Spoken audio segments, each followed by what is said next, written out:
Welcome to Ghana News. I am Valerie Herbert from Nigeria. On today's news, discussing on the most recent events in Kenya. First, the highlights. Kenya spearheads the first malaria vaccine triumph. ICC drops all investigations for the post-election violence. Death toll increases as the flood wipes out villages and towns. The Kenya courts overturns unpopular payroll levy. The main news. The WHO recommended malaria vaccine (RTSS) has begun with about 331,000 doses and landed on Wednesday, November 22nd, 2023. Malaria is a deadly disease in Africa, which has accounted for approximately 97% death-related events.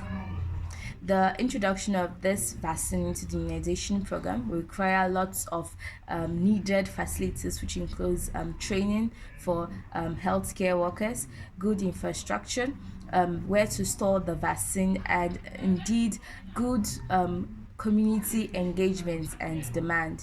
This vaccine should not be used as a standalone solution. It should be used together with other WHO recommended malaria preventive measures, which includes insecticide-treated nets, spraying of homes and other indoor facilities, anti-malarias and treatments, which have been proved to be helpful and has helped reduce malaria death rates since 2000.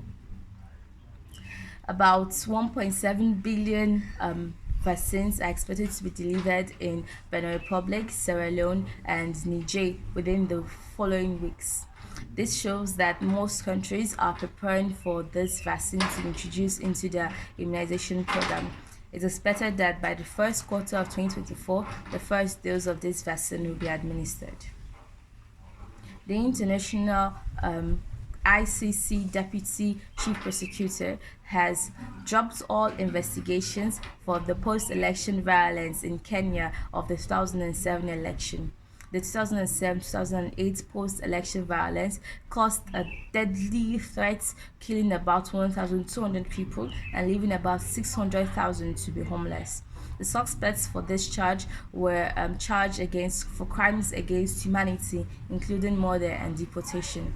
Two of those suspects include the current Kenyan President William Ruto, and his predecessor Uhuru Kenyatta, although those charges were dropped later on. Two of the suspects for the intimidation and bribe case include Philip Brett and Williams Barretta, and they still face charges at the courts.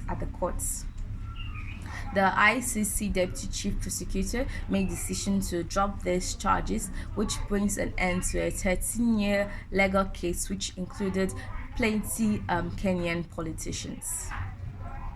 The National El Nino Emergency and Disaster Response Command Center has said that since October 1st, this flooding has led to the death of more than 100 people and has caused about 700,000 people to be displaced.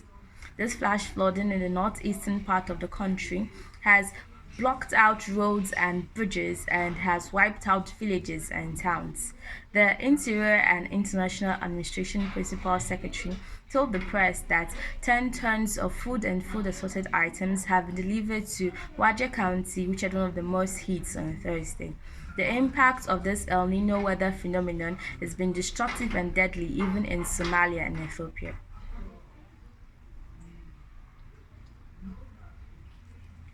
The Kenya court has ruled that the salary levy introduced by President William Ruto is illegal. This law states that a 1.5% levy should be taken from salaries of all taxpayers, including employers, for the financing of low-budget houses.